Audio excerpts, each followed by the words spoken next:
ఈరోజు ప్రభుత్వం ఇచ్చిన మాట ప్రకారంగా ఈ 2 సంవత్సరాల కాలం పూర్తి చేసే సమయంలో 1,00,000 మందికి ఉద్యోగాలు ఇస్తామని చెప్పినాం. ఇచ్చడం ఖాయం, ఇవ్వడం ఖాయం అనే విషయాన్ని తెలియజేస్తా ఉన్నాం. ఎవరో ఒక అంశాన్ని మరొకసారి వాళ్ళు గుర్తు చేసుకోవాల్సిన అవసరం ఉన్నది. గ్రూప్ 1 పరీక్షల అంశంలో మీ హయాంలో జరిగినప్పుడు మీకు దగ్గరకు సంబంధించినటువంటి కుటుంబ సభ్యులనే అరెస్టులు చేసి ఇవన్నీ అవకతవకలు జరుగుతున్నాయని పూర్తిగా రద్దు చేసి ఒక కొత్త కమిటీని వేసి పారదర్శకంగా తీసుకుపోతున్న అంశాన్ని గమనించాల్సిన అవసరం ఉందనే అంశాన్ని కూడా తెలియజేస్తా ఉన్నా. పాడి కౌశిక్ రెడ్డిని నేను హెచ్చరిస్తా ఉన్నా. మీ గుర్తింపు కొరకి, మీ నాయకుల గుర్తింపు కొరకి నీ నోటికి వచ్చినట్టు మాట్లాడితే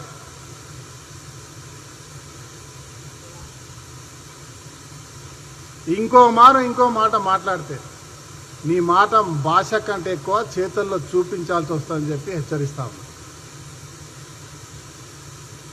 అదే మాదిరిగా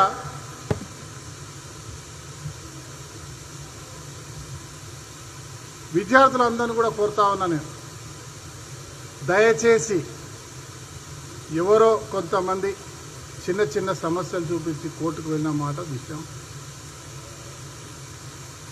వాస్తవం.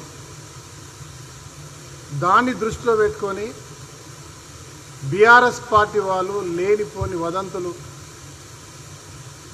చెప్పుతూ మేమే సత్యహరిశ్చంద్రులం అని చెప్పుకునే విధంగా పోయిన 10 సంవత్సరాల్లో పూర్తిగా ఈ రాష్ట్ర యువతకు చీకటి జీవితాన్ని చూపించినటువంటి వాళ్ళు, ఆ రోజు ఉద్యోగాలు ఇవ్వనటువంటి కేటీఆర్ గారు స్వయంగా బయటకు వచ్చి నిందలేసే విద్యార్థులను రెచ్చగొట్టేటువంటి ప్రయత్నంలో మీరు మోసపోకండి.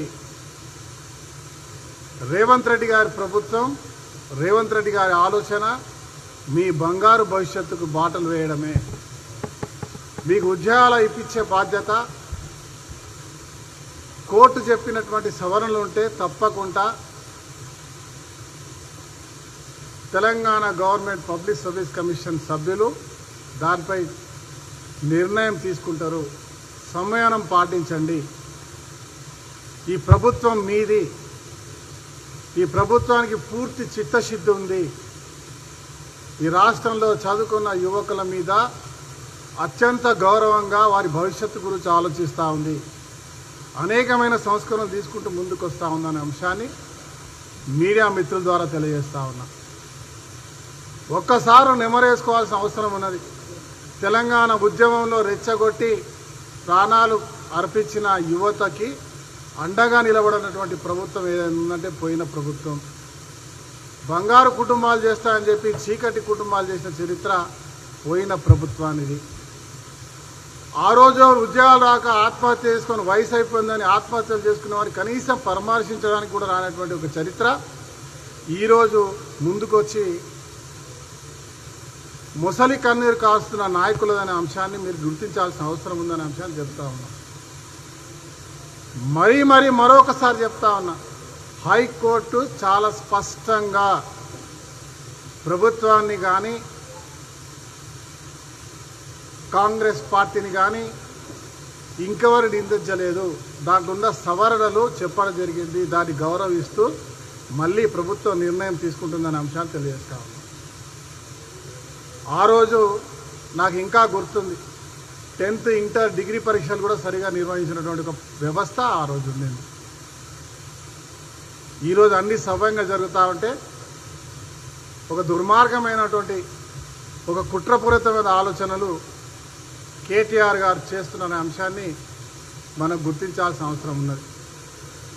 ఇవాళ బాధ్యత కలిగినటువంటి తెలంగాణ ప్రజలు, చదువుకున్న విద్యార్థి లోకానికి మరీ మేము విజ్ఞాపన చేస్తూ ఉన్నాం. అదే మాదిరిగా ప్రత్యేకంగా పాడి కౌశిక్ రెడ్డి గారికి చెప్తా ఉన్నా, తమ్ముడా జాగ్రత్త.